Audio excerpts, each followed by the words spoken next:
আমার ছাত্র ভাই বোনেরা সকলকে জানাই আমার প্রান্তীয় সংগঠন যশোর জেলা ছাত্র দলের পক্ষ থেকে সংগ্রামী শুভেচ্ছা বিপ্লব অভিনন্দন। আমরা আজ আপনাদের মাঝে উপস্থিত হয়েছি আমাদের দলের কিছু মেসেজ নিয়ে। গত 5ই আগস্ট ছাত্র জনতার বিপ্লবের মাধ্যমে তো আমরা একটা নতুন বাংলাদেশ পেয়েছি। সেই আন্দোলনে আমরা সবাই তো শরীর ছিলাম। কেউ রাস্তায় নেমে আন্দোলন করেছি, যারা রাস্তায় নামতে পারেনি তারা ফেসবুকে লাইক কমেন্ট করেছি, যারা ফেসবুকেও করতে সাহস পায়নি তারা কি করছে দোয়া করছে। আমরা সবাই আন্দোলনে খালি এই দেশটা তো আমাদের সবার, খালি এই দেশটা আগামীতে তো আমাদের সকলের মতামতের ভিত্তিতে তৈরি হওয়া উচিত নাকি? আমাদের দল জাতীয়তাবাদী দল যদি আপনাদের জনগণের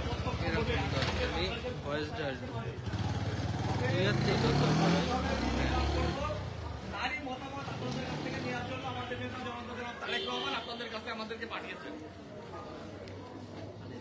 ধরেন আপনাদের কলেজের যে প্রিন্সিপাল সাহেব আছে, সেই কলেজের একটা সিদ্ধান্ত আর একটা সিদ্ধান্ত আপনাদের সবার সাথে কথা বলে যে সিদ্ধান্তটা নেন সেটা ভালো হবে। আমাদের নেতা জনতা জনাব তারেক রহমানও চান যে আপনাদের সকলের মতামতের ভিত্তিতে আগামী বাংলাদেশ তৈরি হোক। আপনাদের মতামত দেওয়ার জন্যই আমাদেরকে আপনাদের কাছে পাঠিয়েছেন। আমাদের মাঝে উপস্থিত আছেন ছাত্রদল কেন্দ্রীয় সংসদের বিপ্লবী সহসভাপতি বড় ভাই আশিকুর রহমান আশিক। সে ঢাকা ভার্সিটির স্টুডেন্ট, সে এসেছে ঢাকা থেকে আপনাদের মেসেজ আমাদের নেতা জনতা জনাব তারেক রহমানের কাছে পৌঁছে দেওয়ার জন্য মাধ্যম হিসেবে সে এসেছে। আমাদের দলের যে মেসেজগুলো আছে এই মেসেজগুলো সে আপনাদের মাঝে উপস্থাপন করবে।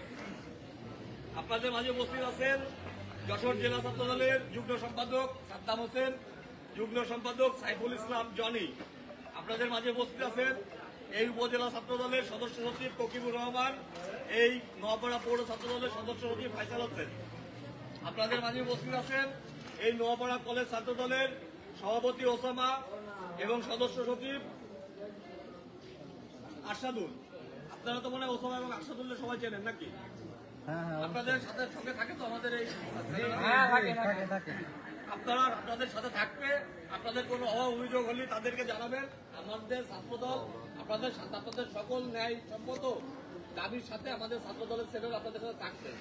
আর তারা যদি আপনাদের সাথে কোনো অন্যায় আচরণ করে আমরা যারা সিনিয়র নেতৃবৃন্দ আছি আমাদের কথা জানাবেন, এদের সাথে সাথে ব্যবস্থা নেওয়া হবে এদের বিরুদ্ধে।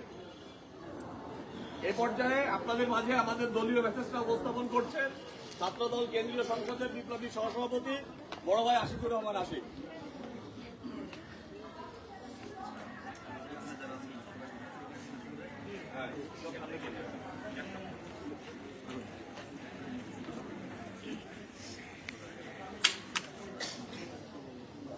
আসসালামু আলাইকুম। নোয়াপাড়া সরকারি কলেজ সকল শিক্ষার্থী ভাই বোনেরা, সবার মন ভালো? আমরা আপনাদেরকে একটি কষ্ট দিতে এসেছি, বিরক্ত করতে এসেছি।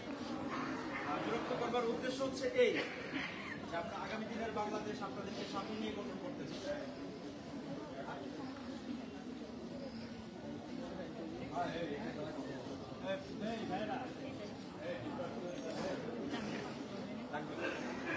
এই তানভীর ওদেরকে ডাকে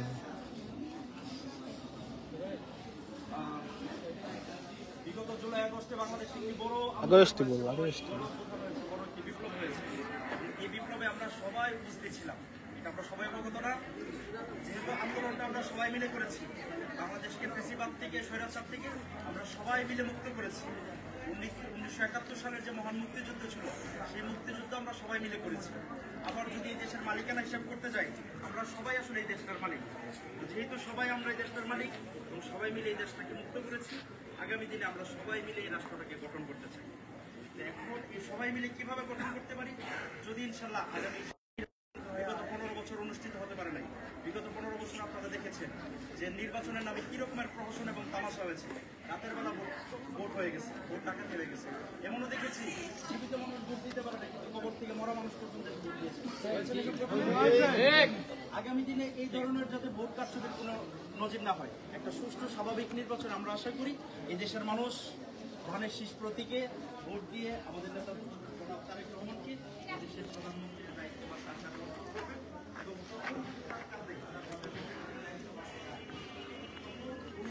ওনার যে দল আছে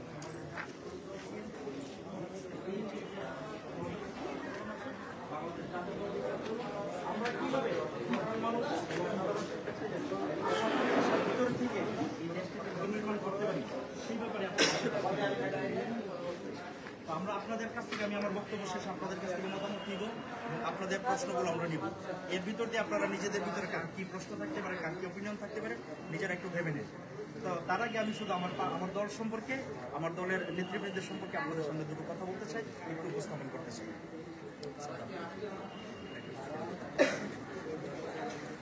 এই যে আমার এখানে পিছনে একটা ব্যানার টানানো আছে না, দেখা যাচ্ছে না?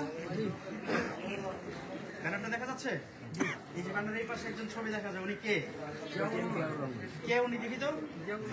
জিয়াউর রহমান। জিয়াউর রহমান, ওনার নামের সাথে কি কি শব্দ যুক্ত করা যেতে পারে বলে আপনারা জানেন? স্বাধীনতার ঘোষক, শহীদ প্রেসিডেন্ট, সাবেক রাষ্ট্রপতি। আর কি বলা যেতে পারে? স্বাধীনতার ঘোষক, আর কি বলা যেতে পারে? সফল রাষ্ট্রনায়ক, আর কি বলা যেতে পারে? বহুদলীয় গণতন্ত্রের প্রবক্তা। এই যে আমার নগরা সরকারি কলেজের শিক্ষার্থী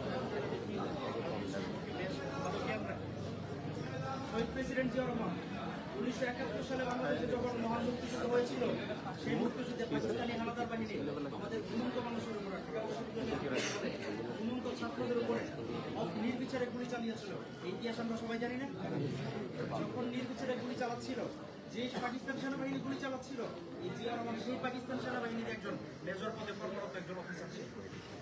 এখন আমাদের দেশের জনগণের উপরে যখন গুলি চালাবে, এটার প্রতিবাদ করবার দায়িত্ব কার ছিল? রাজনীতিবিদদের না? সরকারি কর্মকর্তারা কখনো রাজপথে আন্দোলন করে, কোনো সরকারি সিদ্ধান্তের প্রতিবাদ জানায়? বাট উনি তখন সেনাবাহিনীতে চাকরি করা অবস্থায় ওই সেনাবাহিনীর বিরুদ্ধে উনি বিদ্রোহ ঘোষণা করেছেন। যেই সেনাবাহিনী আমার নিরীহ মানুষের উপর গুলি চালাতে পারে, সেই সেনাবাহিনীর উপরে উনি তাৎক্ষণিক বিদ্রোহ ঘোষণা করেছিলেন। উনি বলে উঠেছিলেন, উই রিভোল্ট। এই শব্দটা শুনিনি আমরা? বাংলাদেশে একটা বিখ্যাত ডায়লগ, উই রিভোল্ট। এই কথা বলে উনি বাংলাদেশের স্বাধীনতা ঘোষণা করেছিলেন এবং নিজে সশরীরে রণাঙ্গনে যুদ্ধ করে 1971 সালে এই দেশটাকে স্বাধীন করেছিলেন। উনি যখন এই রিভোল্ট করেছিলেন, যদি বাংলাদেশ স্বাধীন না হতো, ওনার কি ফাঁসি মাফ হতো? ওনাকে পাকিস্তান সেনাবাহিনী ফাঁসিতে রক্ষিত না? উনি জীবনের ঝুঁকি নিয়ে, পরিবারের ঝুঁকি নিয়ে এই বাংলাদেশটাকে স্বাধীনতা যুদ্ধের নেতৃত্ব দিয়েছে। পরবর্তীতে যে আশা আকাঙ্ক্ষা নিয়ে মানুষ মুক্তিযুদ্ধে ঝাঁপিয়ে পড়েছিল যে বাংলাদেশে একটি হবে গণতান্ত্রিক দেশ, এই বাংলাদেশ হবে সাধারণ মানুষের দেশ, কিন্তু 72 থেকে 75 পর্যন্ত দেখা গেছে সাধারণ মানুষ তার এই আশা আকাঙ্ক্ষা থেকে অনেক বঞ্চিত হওয়া শুরু করেছে। আমরা দেখতে থাকলাম এই বাংলাদেশটা কেমন করে যেন অন্য একটি দেশের তাবেদার রাষ্ট্র পরিণত হতে যাচ্ছে। আমরা কেমন করে দেখতে থাকলাম আমাদের দেশের গণতন্ত্রকে ধূলিসাৎ করে দিয়ে বাংলাদেশের নতুন একটা ব্যবস্থা চালু করা হয়েছিল, তার নাম বাকশাল। এই বাকশাল শব্দটা শুনেছি আমরা? বাকশাল মানে হচ্ছে এক দল এক নেতা। আমার তাকে পছন্দ হইলে তাকে মানতে হবে, পছন্দ না হইলেও তাকে মানতে হবে। আর গণতন্ত্রের মূল কথা কি? যাকে আমার পছন্দ হবে না তাকে ভোট না দিয়ে বিদায় করে দিব। যাকে যেই নেতাকে, যে দলকে আমার পছন্দ হবে তাকে আমরা ভোটের মাধ্যমে সরকারে বসাবো। এটা গণতন্ত্র। তো যখন এই বাকশাল কায়েম হয়েছে, এই দেশের মানুষ অত্যন্ত হতাশ হয়েছিল। সেই প্রেক্ষাপটে এই দেশের মানুষ 75-এর 7 নভেম্বরের মহান বিপ্লবের মাধ্যমে শহীদ প্রেসিডেন্ট জিয়াউর রহমানকে এই বাংলাদেশের রাষ্ট্রপতি বানিয়ে এই রাষ্ট্রটাকে পরিচালনা করবার দায়িত্ব দেয়। জিয়াউর রহমান রাষ্ট্রপতি হয়েই উনি এই বাকশালকে ব্যবস্থাকে ফেলে দিয়ে উনি বাংলাদেশে বহুদলীয় গণতন্ত্র ফেরত নিয়ে এসেছেন। যে বহুদলীয় গণতন্ত্রের মাধ্যমে যে কোনো মানুষ যে কোনো দল করতে পারবে, যে কোনো দল গঠনও করতে পারবে, ওইটার সমর্থক হতে পারবে, ওইটার ভোটার হতে পারবে। এইভাবে জিয়াউর রহমান বহুদলীয় গণতন্ত্র চালু করেছেন। বাংলাদেশ যে অন্য একটি দেশের আধিপত্যবাদের বিস্তার সূচনা হয়েছিল, বাংলাদেশকে সেই আধিপত্যবাদ থেকে মুক্ত করে বাংলাদেশকে একটি সার্বভৌম রাষ্ট্র হিসেবে সারা পৃথিবীর দরবারে মাথা উঁচু করে দাঁড়ানোর পরিবেশ তৈরি করে দিয়েছিল। আমরা জানি সৌদি আরবে যারা হজ করতে যায়, আপনাদের বাসায় মুরব্বীরা যারা আছেন তাদের কাছে খোঁজ নিলে জানতে পারবেন, সৌদি আরবের আরাফাত ময়দানে কিছু ওখানে তো মরুভূমি থেকেই গাছ জন্মায়, কিন্তু ওইখানে কিছু কি এক গাছ আছে, ওই গাছগুলোর আমাদের দেশের যে নিম গাছগুলো আছে না, এই নিম গাছ, সৌদি আরব এই গাছগুলোকে ডাকে জিয়া ট্রি নাম। যখন ওখানে কোনো গাছ উৎপাদন হতো না, তখন জিয়াউর রহমান বাংলাদেশ থেকে এই নিম গাছের চারা নিয়ে ওখানে লাগিয়েছিলেন অনেক। তো সেই গাছগুলো এখনো জীবিত আছে এবং সারা সৌদি আরবে এই গাছগুলো জিয়ার ট্রি হিসেবে এখনো পরিচিত আছে। তো জিয়া রহমান এভাবেই সারা বিশ্বব্যাপী আমাদের বাংলাদেশে সম্মান গড়ে নিয়ে এসেছিলেন। সার্ক নামের একটা সংগঠন আছে, আমরা নাম শুনেছি। আমাদের এই দক্ষিণ এশিয়াতে আমাদের বাংলাদেশের আশপাশে যে দেশগুলো আছে, বাংলাদেশ, ভারত, নেপাল, ভুটান, পাকিস্তান, শ্রীলঙ্কা, মালদ্বীপ এবং আফগানিস্তান সহ এই দেশগুলোকে নিয়ে উনি একটা সংগঠন গঠন করেছিলেন।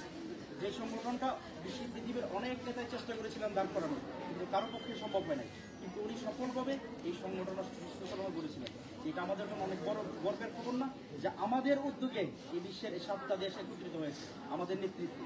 আমাদের অনেক বড় গর্বের জিনিস না? জিয়া রহমান এই সার্কের প্রবক্তা ছিলেন। এভাবে জিয়া রহমান আমাদের দেশের মানুষের কল্যাণে কাজ করে গিয়েছে। কিন্তু পার্শ্ববর্তী কিছু ষড়যন্ত্রকারীদের এই জিনিসটা পছন্দ হয় না। সব স্টুডেন্টদের দেখা হবে, মেয়েদের দেখা হবে, ছেলেদের দেখা হবে। দেখাইছে এখন ভাইয়ের বক্তব্য দেন। বক্তব্য জলদি দেখা যাবে। ঠিক আছে। সার্কিট হাউসে ভোরবেলায় অতর্কিত হামলা করে গুলি করে হত্যা করা হয়েছিল। শাহাদাত বরণ করেছিলেন জিয়া রহমান। উনি যখন শাহাদাত বরণ করেন, তখন এই যে মাঝখানের যে ছবিটা আছে ওনাকে চিনি, ওনার নাম কি? বেগম খালেদা জিয়া। এই 1981 সালের আগ পর্যন্ত বেগম খালেদা জিয়া আপনার মা আমার মা যেরকম একজন সাধারণ হাউসওয়াইফ গৃহিণী, রান্নাবান্না করেন, বাচ্চাদেরকে লালন পালন করেন, এই বেগম খালেদা জিয়া একজন সাধারণ গৃহিণী ছিল। যখন জিয়া রহমানকে মেরে ফেলা হয়েছে, তখন বাংলাদেশের মানুষের কাছে একটা প্রচন্ড নেতৃত্ব শূন্যতা তৈরি হয়েছে। এই বাংলাদেশকে কে তখন নেতৃত্ব দেবে? 81 সালের পরে এই বাংলাদেশে এরশাদ নামের একজন স্বৈরাচার ছিল, নাম শুনেছি আমরা, যে সকালে এক কথা বলতো, বিকালে এক কথা বলতো। এই সময় দেশের মানুষ তাদেরকে বলতে হচ্ছে বেহায়া, বেমান। তো এই 1981 সালে জিয়া রহমানকে হত্যা করবার পরে এই দেশে নতুন আবার করে স্বৈরাচার জন্ম নিয়েছিল এরশাদ। এই বেগম খালেদা জিয়া সহ বাংলাদেশের যত রাজনৈতিক দল আছে, আপামর জনতা সবাই আবার এই এরশাদকে পতনের জন্য আন্দোলন শুরু করেছে। এই এরশাদ পতনের আন্দোলনের মধ্য দিয়ে বেগম খালেদা জিয়া একজন বীর থেকে রাজনীতিতে পরবর্তীতে বেগম খালেদা জিয়া সেই দেশের লাভ আছে, বসবে না, কারণ সামনের দিকে যেতে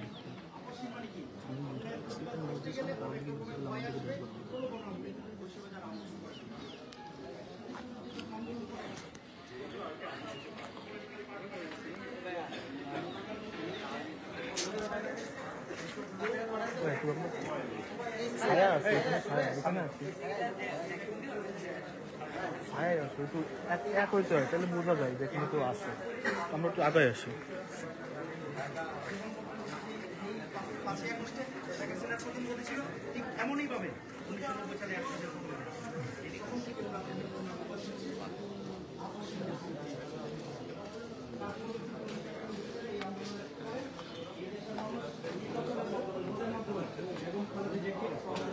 আপনি নিচে গিয়ে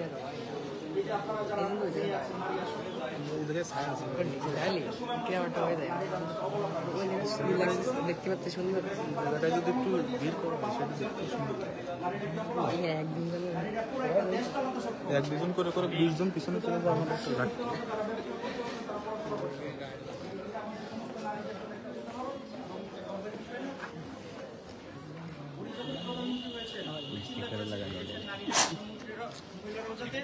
ঘরের ভিতরে বসে না থেকে তারাও পড়ালেখা শিক্ষা অর্জন করতে পারে।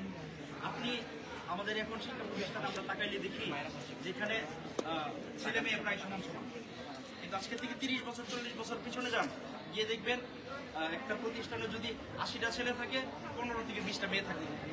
তাহলে মেয়েরা অনেক পিছিয়ে ছিল না? তখন বেগম খালেদা জিয়া নতুন একটা সিস্টেম নিয়ে আসছিলেন। সেই সিস্টেমটার নাম হলো উপবৃত্তি। আপনারা সবাই উপবৃত্তি পেয়ে এসেছেন না? এই উপবৃত্তি চালু করেছিলেন বেগম খালেদা জিয়া। এভাবে বেগম খালেদা জিয়া এই দেশের মানুষের জন্য বিভিন্ন সময় কাজ করবার চেষ্টা করেছেন এবং বিগত 15 বছরে অত্যাচার নির্যাতন সবার উপর হয়েছে, আমরা সবাই মিলে সাক্ষী। কিন্তু যে আগই যায়, একটু আগই যায়। বাকি তার হামলা চালিয়েছে, মামলা চালিয়েছে না? যেই প্রতিবাদ করতে গেছে তার উপরে তারা হামলা চালিয়েছে, মামলা চালিয়েছে। বেগম খালেদা জিয়া এই দেশের রিয়াজ রে ডাক দে, রিয়াজ রিয়াজ রিয়াজ 6টা বছর জেলে সামনেরটা রিয়াজ। করে দেখেন হ্যাঁ হ্যাঁ, একটু সবাই নিয়ে আগই দাঁড়াও, ফাঁকা হয়ে গেছে, আগই দাঁড়াও। তরুণ বয়সে জেল খাটা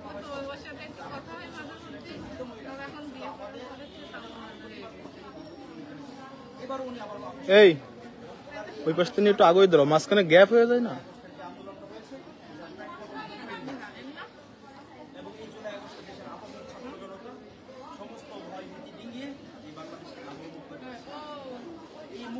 বাংলাদেশটাকে এখন গড়তে চান, এই মুক্ত বাংলাদেশটাকে এখন যিনি করবেন উনি কে? ওনাকে তো সবাই চিনি। বিগত 16 বছর টিভিতে ওনাকে দেখা গেছে, সরকার নিষিদ্ধ করে দিয়েছিল যে তার টিভিতে প্রচার করা যাবে না। এখন আলহামদুলিল্লাহ এই দেশটা স্বাধীন হয়েছে। উনি বাংলাদেশটা যদি এই দেশের মানুষ ভোটের মাধ্যমে তার কৃষ্ণ পরিবর্তন করেন, উনি আগামী দিনে এই বাংলাদেশ আপনাদের মতামত তো ওনার আপনাদের শিক্ষার্থীদের জন্য ওনার কিছু পরিকল্পনা আছে। এই পরিকল্পনাগুলোর মধ্যে অন্যতম হচ্ছে আমাদের এখন যে 16 বছরের যে শিক্ষা ব্যবস্থাটা তৈরি হয়েছে, আমরা দেখেছি কি কলেজ বিশ্ববিদ্যালয়ে অনার্স মাস্টার্স পাস করবার পরে ছেলেমেয়েরা বেকার থাকে, তাহলে পড়াশোনা করে কী লাভ হবে? আমাদের এই বিশ্ববিদ্যালয়গুলো দেখা হয়েছে জ্ঞান অর্জনের কারখানার বদলে হয়ে উঠেছে বেকার সৃষ্টির কারখানা। তো উনি এই পরিস্থিতির অবসান চান। এই জন্য আমাদের শিক্ষা ব্যবস্থাকে পুরোপুরি ঢেলে সাজিয়ে কারিগরি এবং কর্মমুখী শিক্ষায় পরিণত করতে চান, যেখানে অনার্স মাস্টার্স পাস করবার পরে কোনো শিক্ষার্থী বেকার থাকবে না, অতি দ্রুত তারা চাকরি কিংবা ব্যবসার সুযোগ পাবে। আমাদের ছেলেমেয়েরা অনেকে বিদেশে যায়, বিদেশে গিয়ে কি ছোট ছোট কাজ করে না, গিয়ে অনেক ছোট ছোট চাকরি করে। যদি এখান থেকে তারা একটু ভালো ট্রেনিং নিয়ে যেতে পারতো, এখান থেকে একটু প্রশিক্ষণ নিয়ে যেতে পারতো, একটু শিক্ষা নিয়ে যেতে পারতো, একটু ভাষাটা শিখে যেতে পারে, তাহলে কি বিদেশে কি আরো ভালো জায়গায় চাকরি করবার সুযোগ তৈরি হয়, বড় জায়গায় চাকরি করবার সুযোগ তৈরি হয়।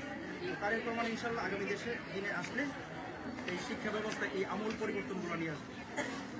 আপনারা দেখেছেন বিগত 16 বছরে ক্যাম্পাসে কোনো আওয়ামী লীগের লিডার, সরকারের কোনো বড় কর্তামন্ত্রী আসলে শিক্ষার্থীদেরকে লাইন ধরে দাঁড় করে রাখতো এবং শিক্ষার্থীরা ফুল হাতে নিয়ে নেতাদেরকে সংবর্ধনা দিয়ে রিসিভ করতো না। আমরা এই সকল কালচারের বিলোপ চাই। আজকে আপনারা দেখেছি, আমরা যখন এসেছিলাম আপনারা হয়তো একটা সম্মানের জায়গা থেকে, শ্রদ্ধার জায়গা থেকে সবাই সামনে দাঁড়িয়েছিলেন। আমরা কি আপনাদের এই সংবর্ধনা গ্রহণ করেছি? আমরা আপনাদের সবাইকে বলেছি আপনারা ছায়ের মধ্যে চলে যান, মাঠে চলে যান। আমরা আপনাদের সাথে মত বিনিময় করতে এসেছি, আমরা কোনো সংবর্ধনা গ্রহণ করতে রাজনীতিতে এই যে পচা নষ্ট কালচারগুলো ছিল, টক্সিক জিনিসগুলো রাজনীতির ভিতরে ঢুকেছিল, দুর্নীতি ঢুকেছে, মারামারি ঢুকেছে, মিথ্যা ঢুকেছে। আমরা এই জিনিসগুলোকে বের করে একটা সুন্দর রাজনীতি বাংলাদেশ গঠন করেছে, একটা সুন্দর ছাত্র রাজনীতি তৈরি করেছে। এই হচ্ছে আমাদের প্রত্যাশা। এই বাস্তবতায় কারো কোনো মতামত, কারো কোনো প্রশ্ন থাকলে নির্দ্বিধায় নির্ভয়ে করতে হবে। দেখি কার কি মনে কি করতে হবে।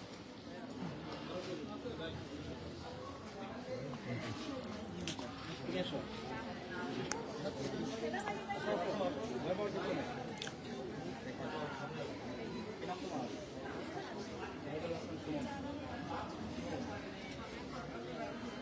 কেমন বাংলাদেশ দেখতে চাও?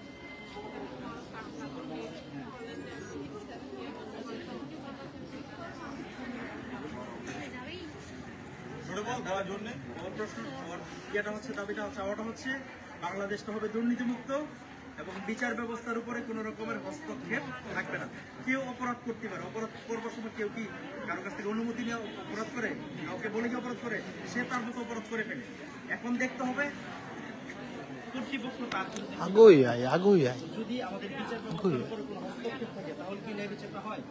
বিগত 16 বছর আমরা তাই দেখেছি, বিচারের নামে সবসময় ক্যাঙ্গার উপর বসেছে, বিচারের নামে হয়েছে তামাশা।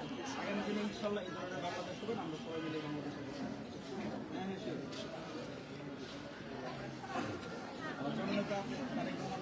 কবে আসে? উনি দীর্ঘদিন যাবতীয় বাংলাদেশকে মুক্ত করার চেষ্টা করেছেন, ইনশাল্লাহ এখন মুক্ত হয়েছেন। অচিরেই উনি আমাদের মাঝে ফিরে আসবেন, খুব বেশি সময় লাগবে, নির্দিষ্ট করে সময় কম বলা যাচ্ছে না এখনই, তবে অচিরেই বাংলার মাটিতে উনি ফিরে আসবেন। খুব বেশি দেরি হবে।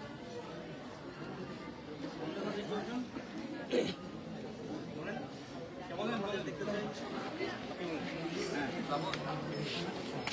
আজকে সমাজ লাগবে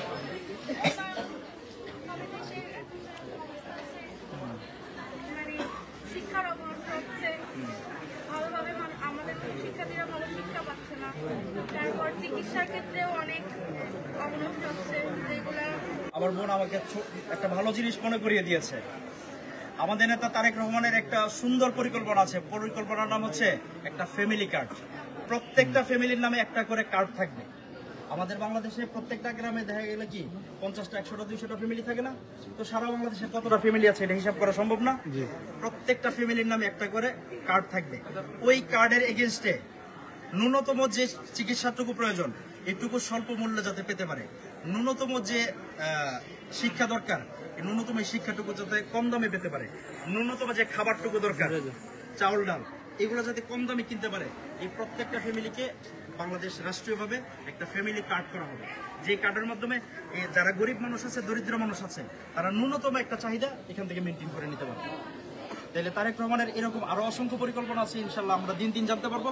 যে সমস্ত পরিকল্পনা ওনার ভালো থাকবে, সেই সমস্ত পরিকল্পনার পাশে আমরা থাকবো না সবাই ইনশাআল্লাহ। আর যে সমস্ত পরিকল্পনা খারাপ হবে, এগুলোর বিরুদ্ধে আমরা রুখেও দাঁড়াবো, প্রতিবাদও করবো।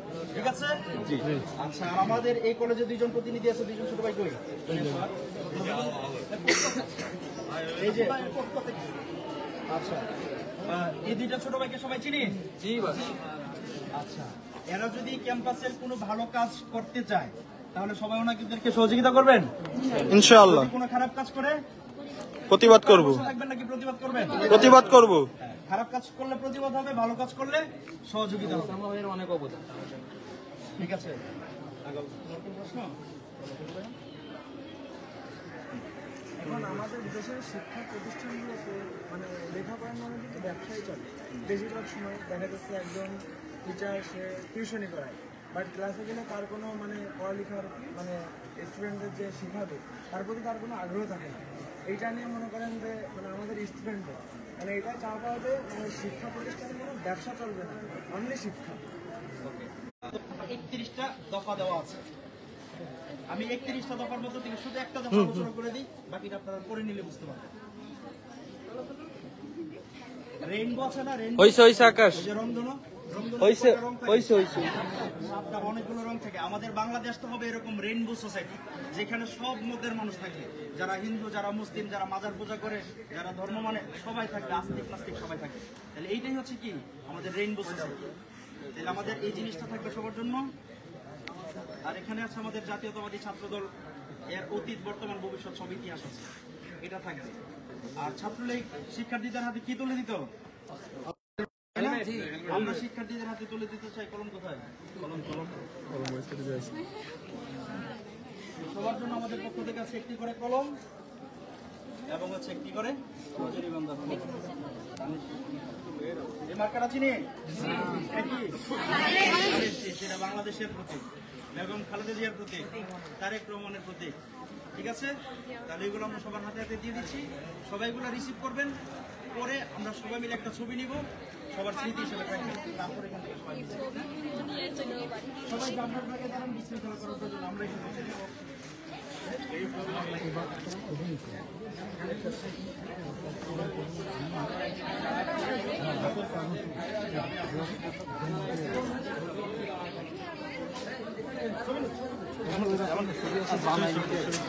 ভাই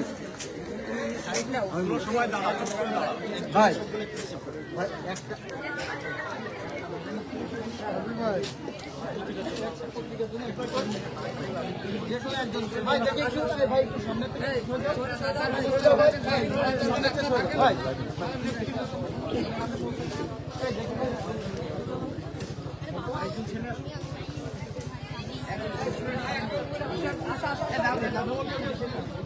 আচ্ছা আচ্ছা, দক্ষিণ বাংলা ভাই ভাই একটু সরে আসেন ভাই, একটু এর পাশে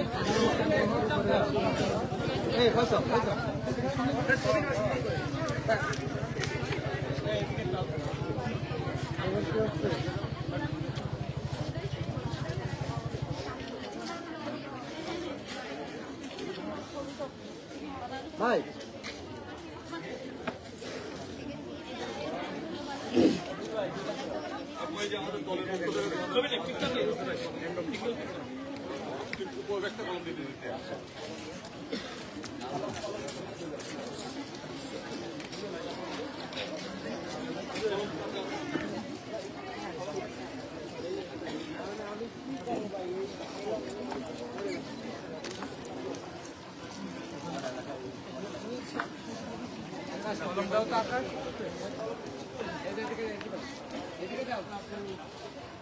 আমার এলাকার লোকরা বাড়িতে উল্টো পাল্টা সবাই তো আমাকে উল্টো পাল্টা কথা বলে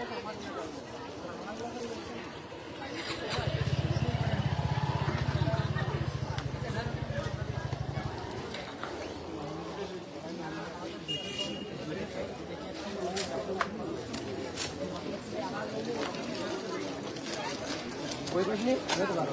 আকাশ সরে যা।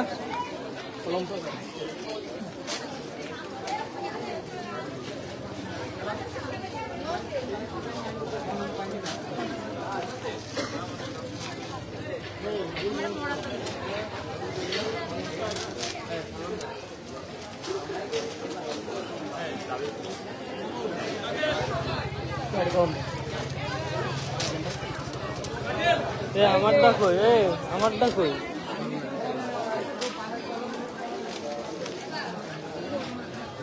কলম লাগবে? এইটা আমার আছে, এটা আমার আছে। ছেলেরা কলম পাইনি, আমি ভয় পাইনি। ভাই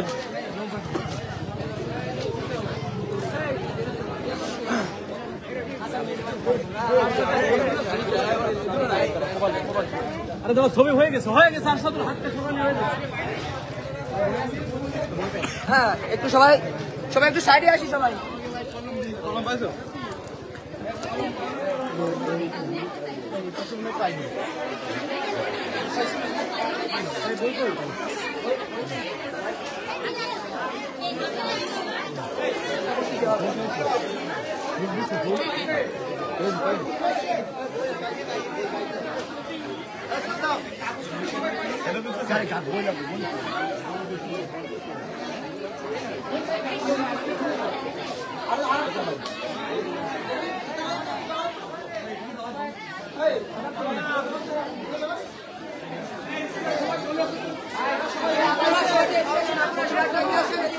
এরপর নিচে নেমে যান।